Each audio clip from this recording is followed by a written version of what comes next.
So we're reading Bhagavad Gita Chapter 4. We're continuing the from 24th shloka. We're talking about what is the real offering to God. Yesterday we talked about how we should offer our actions and sacrifice those instead of what we say we sacrifice our family, our good things that we want to eat. Instead of those sacrifices, instead of vrat, tapasya or fasting, we should sacrifice each and every karma of our life.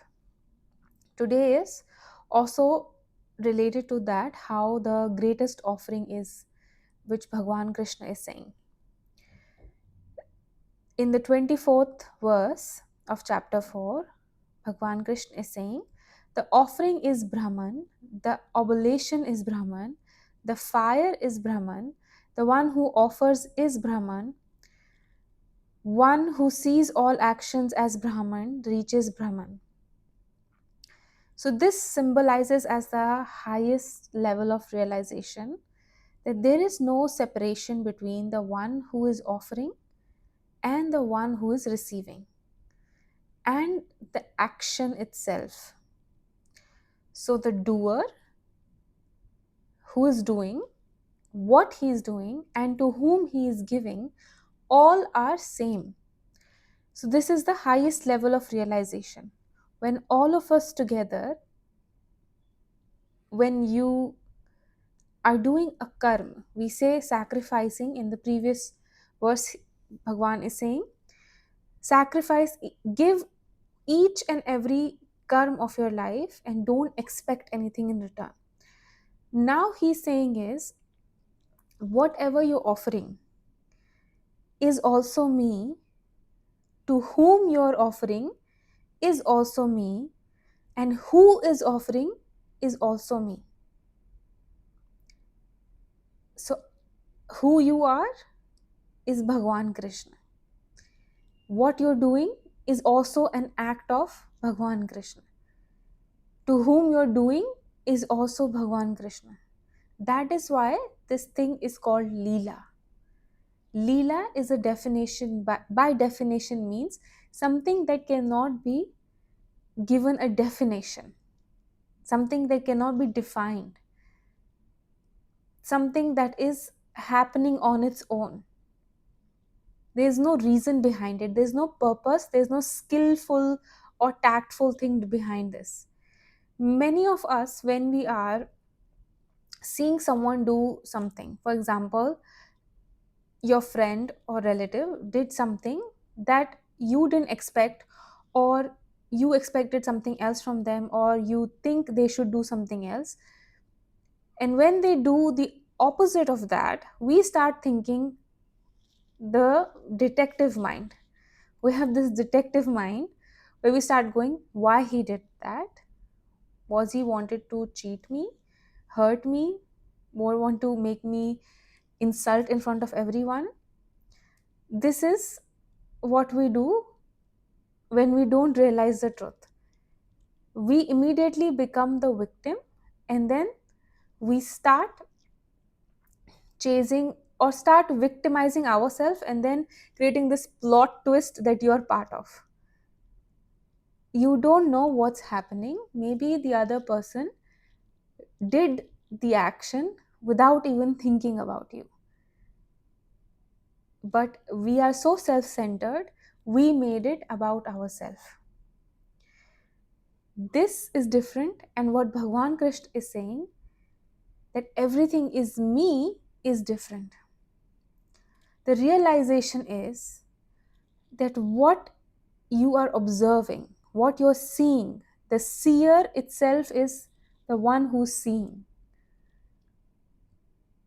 You are everything. You are God, what you're doing is God, whom you're giving is also God. This is the highest form of bhakti, also done by Bhakti Yoga, when you do each and every action in such devotion that you're doing for the sake of Thakur. Thakur ji ke liye kar rahe hain. Now, one example in this would be, because at the end he says, one who sees all actions as Brahman reaches the Brahman. So one who sees this, the reality of this, This is what nowadays people call decoding the matrix, understanding the universe. When we discussed the manifestation time, we said we are not manifesting something in universe, we are the universe itself. You are the universe. You're the seer, you're the doer, you're everything. Just this body is a medium to experience it. So universe is using this body to experience itself. Quite wicked. So for example, let's say there's a necklace, ring, bracelet. All of them looks different, but the main source is gold, which is same in all of them. That is what we are. So someone looks like necklace, someone looks like bracelet, earring, but all made of gold. And what's the gold? That's the God, the Brahman itself. Some yogis worship the gods through sacrifice. Others offer the sacrifice itself into the fire of Brahman. So different seekers follow different spiritual paths, and they all they all reach at the same point. Some worship externally, some doing these rituals. When they say some yogis worship God through sacrifice, so some do outside, outwardly things like doing havan, yagyas, puja, doing those things, the rituals, while others go inward in the sense of individuality, going towards the absolute. But who figures out the Brahman? If you pray in a temple, you meditate, or you serve the humanity. Pray in temple, meditate, or serve the humanity. Whatever you do, if anything that you're doing is without ego, you're seeking the truth. It's that simple as that. If you're in the world doing day-to-day life, understanding, living a family, normal casual life, but without ego, you're understanding the truth.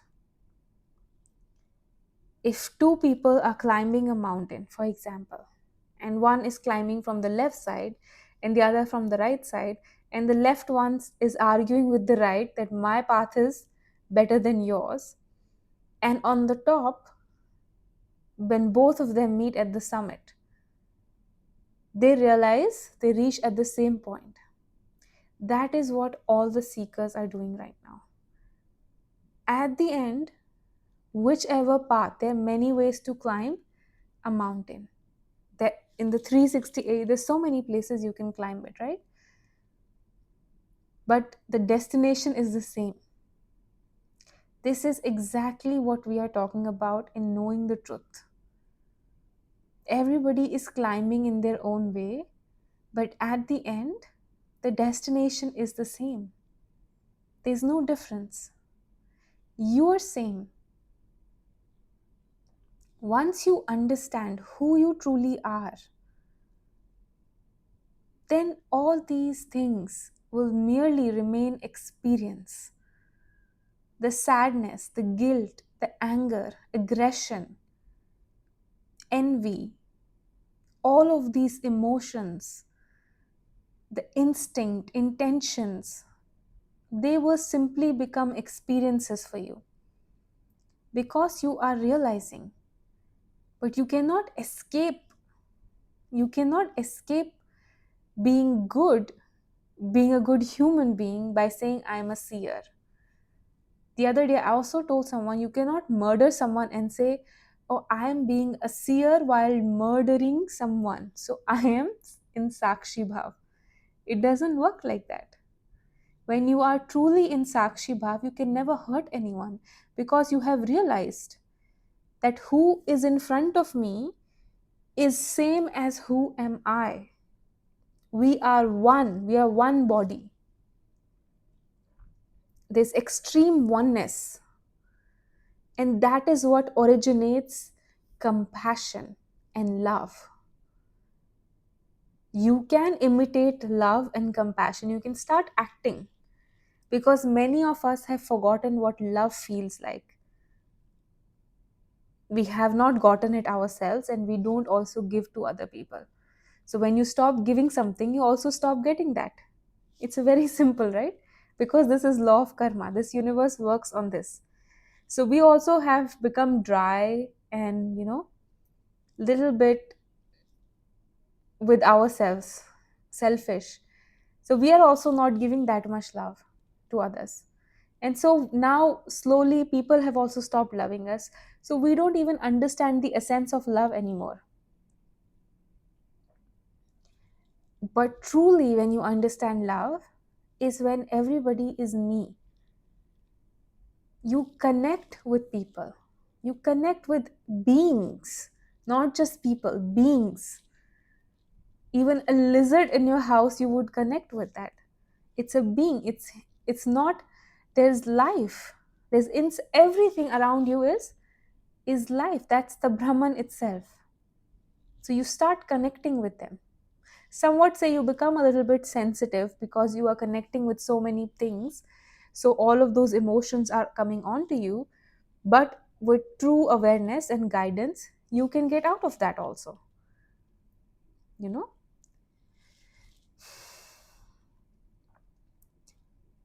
Some offer the senses, such as hearing, into the fire of self control.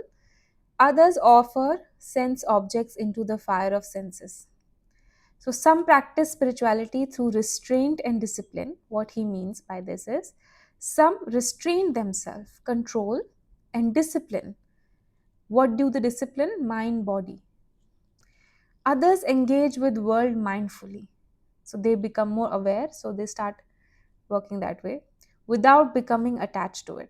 Both approaches are valid forms of inner sacrifices. So he is not saying no to anything. Bhagwan Krishna never says this is the right path, this is the wrong path. After explaining everything, he simply says, knowing is enough. Arjun, knowing is enough. Knowing that you are not this mind, you are not this body, should be enough. There are many paths to reach to me. What do you mean, reach to me? State of mind that where you are always in the truth. That is reach to me.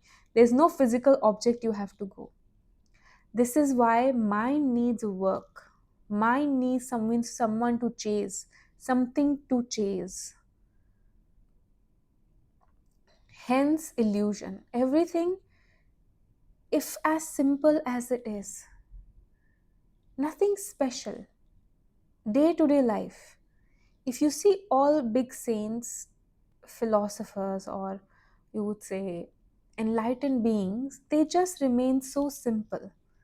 They're not doing anything artificially on top. It's just what comes natural. They're doing it. Nothing is artificial. We are putting artificial nature on top of our own nature. Instead of addressing who we are truly, we are forcing ourselves to become something else, changing the conditioning. The only thing we need to do is stop changing, start observing. When you truly see who you are, do I like people? Do I hate people? Do I love people? Do I like to be lonely, alone, single? What do I like? What do I don't like? There's a really big black box about yourself that you don't know. But of course, others know about you somewhat.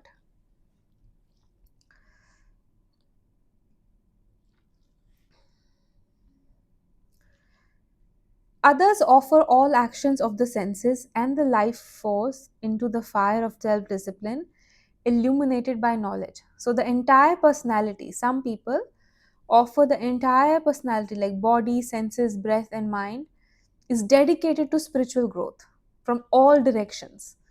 Every action becomes part of the practice. For some, practice like this: Some perform sacrifice through material offerings, some through austerity, some through yoga, others through self duty and pursuit of knowledge. So there is no single path to God. Bhagwan Krishna itself is saying that this is how people try to, find me in themselves. Imagine. In the beginning, he says on chapter 2, then chapter 3, then chapter 4, every chapter he says, I am inside of you. I am the element with which this world is created. I am the source of everything. I am what you are seeking, and I reside inside of you. Then he also says how people actually seek me while I'm inside of them.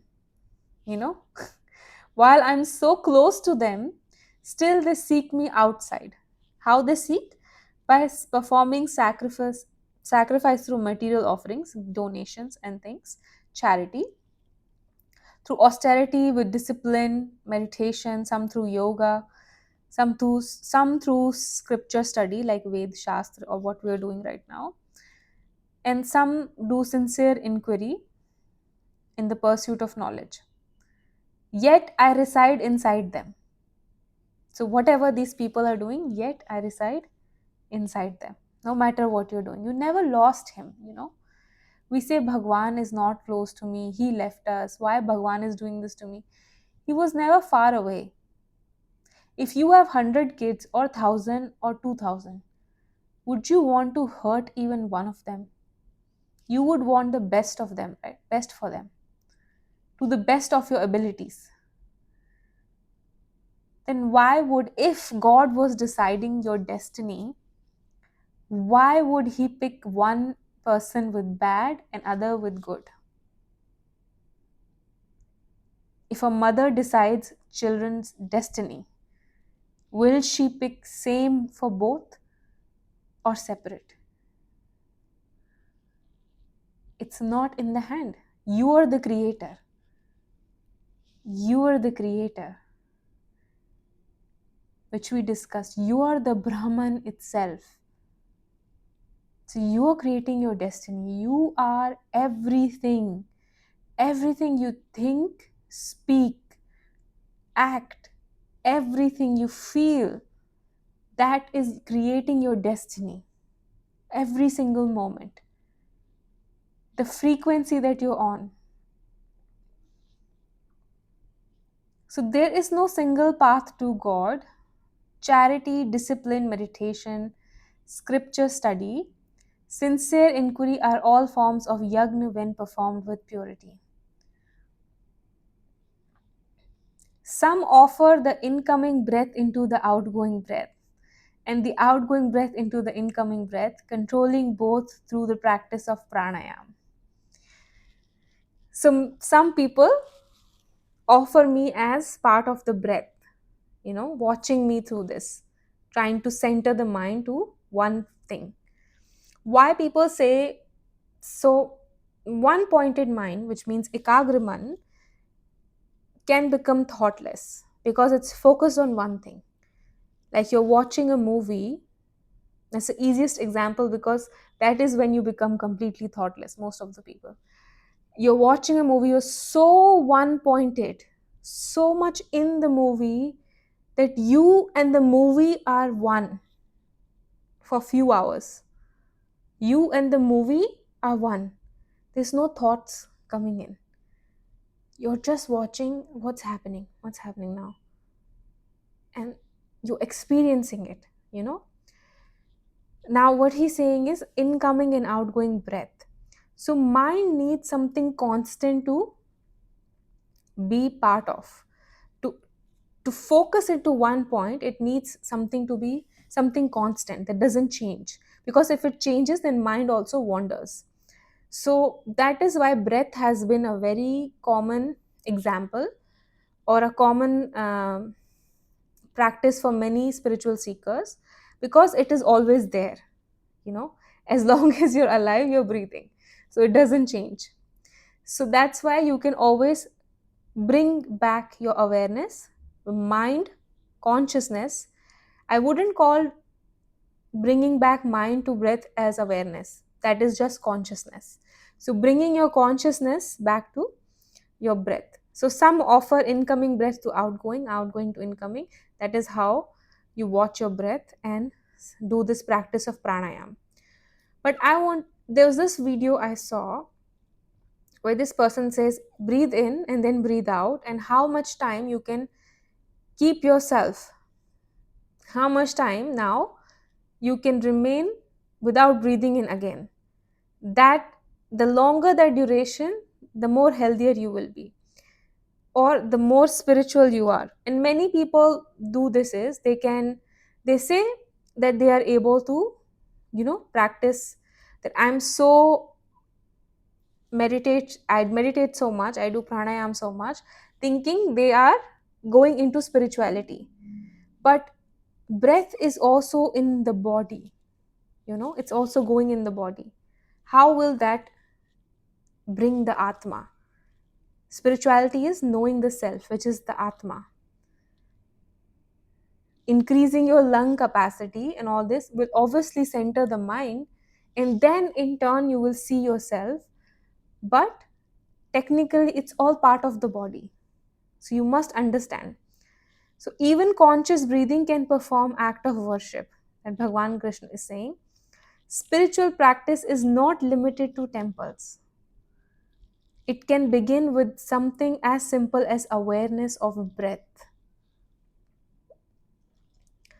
Others regulate their diet and offer the life force into the life force.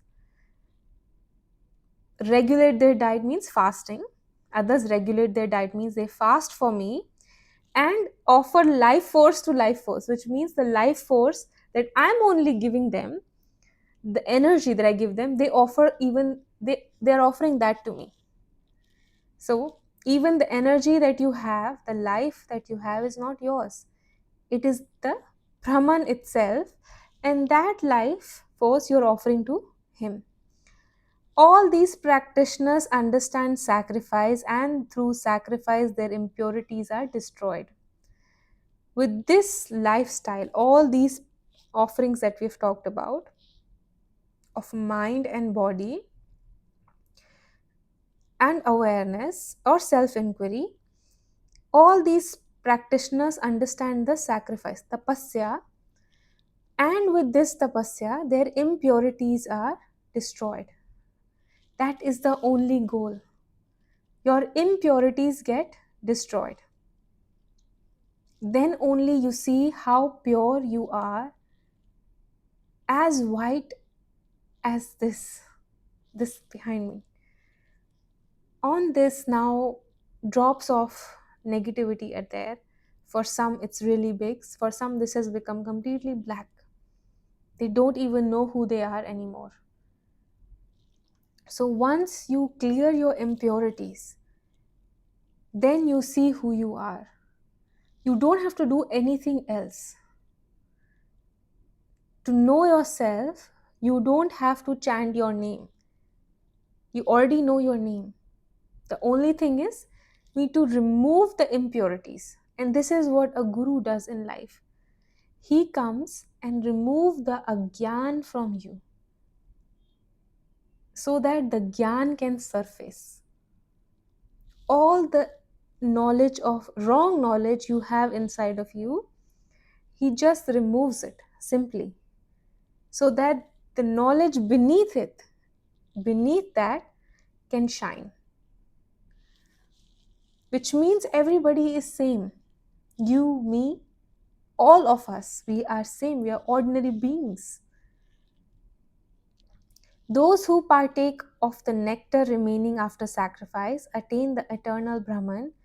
One who performs no sacrifice cannot truly enjoy even this world, let alone the next. Which God means is, if you live only for yourself, your own self, without doing anything for the others, you won't be able to enjoy anything here itself, in this world also, because this world requires karma. If you haven't done any, then what you will get in return? You won't be able to enjoy this life also. Forget about the next life. So a life only lived for oneself never brings lasting fulfillment. Real joy comes when life becomes an offering to something higher than us, above your ego. When you start living for others, people who don't smile, they're upset, they're angry, they should start donating food. They should start doing, charity work. You will see the smile automatically will come to your face. You will start smiling because so long we live for ourselves, and now you will start living for yourself, for others, for others. Thus, many kinds of sacrifices are described in the Vedas. Know that they all arise from action. Understanding this, you shall become free. O Arjun, the sacrifice of knowledge is superior to the sacrifice of material offerings, for all actions ultimately culminate in knowledge. This sacrifice is yajna. So, Bhagwan Krishna is saying to Arjun, if the Gyan Yajna means giving the knowledge, the true knowledge of the self to others, that is much, much higher in material offerings. When we give food or other sorts of donation, when you give Gyan to others who are seekers, who are worthy of this, that is much higher and superior. For all actions ultimately culminate in the knowledge, because all of the actions at the end have to come into the Gyan. Whatever you're doing, karma, bhakti, tapasya, sadhana, shraddha, everything has to at the end come into the Gyan. So that's why those who give the Gyan, they're doing much higher seva than any other seva here, because that is a permanent help. What is permanent help? If someone is upset, I go and support them, sit with them, love them for 5 minutes, that's a temporary help. Next day he again needs someone else, next day he again needs someone else to support him, love him, care for him.